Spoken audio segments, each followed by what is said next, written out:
अवमान प्रकरणी राहुल गांधी यांची न्यायालयीन बाजू सांभाळणारे वकील मिलिंद पवार सध्या आपल्यासोबत आहेत. आपण त्यांच्यासोबत चर्चा करणार आहोत. खरं तर सर, राहुल गांधी यांची न्यायालयीन बाजू तुम्ही सांभाळताय.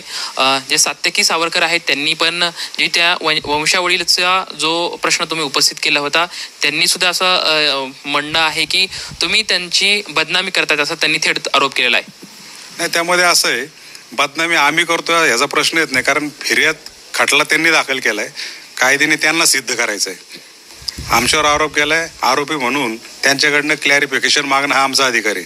म्हणून आम्ही काल पण एक कोर्टामध्ये अर्ज केला की ज्या वंशवळी दाखल केल्यात, 2 प्रकारच्या वंशवळी दाखल केल्यात, तर दुसऱ्या वंशवळीमधून सात्यकी सावरकरांची आई हेमानी सावरकर यांचं नाव त्यात गायब आहे, ते नाव दिसून येत नाही. ह्या सगळ्या गोष्टी आम्ही काल निदर्शनास आणून दिल्या आणि त्यावर आता त्यांचं म्हणणं 29 तारखेला मागवलंय.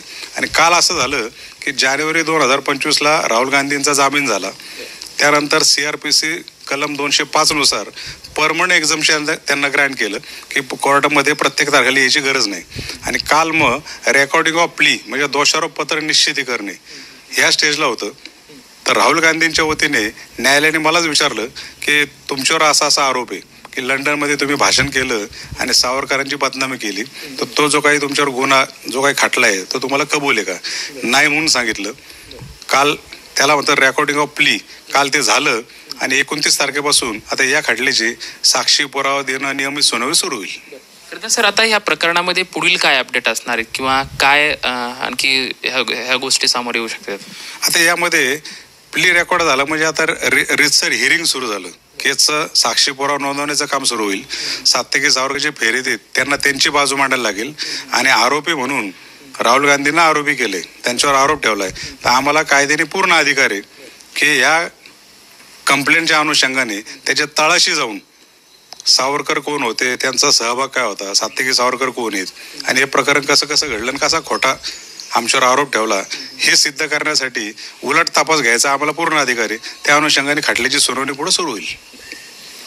एकंदरीत आपण बघू शकतोय की राहुल गांधी यांची न्यायालयीन बाजू सांभाळणारे मिलिंद पवार जे आहे त्यांनी असं म्हटलं आहे की हा जो खटला आहे, या खटल्याची जी सत्यता आहे ते समोर आणण्याचं जे काम आहे ते पुढील सर्व ज्या बाजू आहे त्या आम्ही न्यायालयासमोर मांडणार आहे, अशी प्रतिक्रिया त्यांच्याकडून आपल्याला मिळत आहे. कॅमेरामॅन सुशांत राऊत सोबत लक्ष्मण जाधव, TVNine मराठी, पुणे.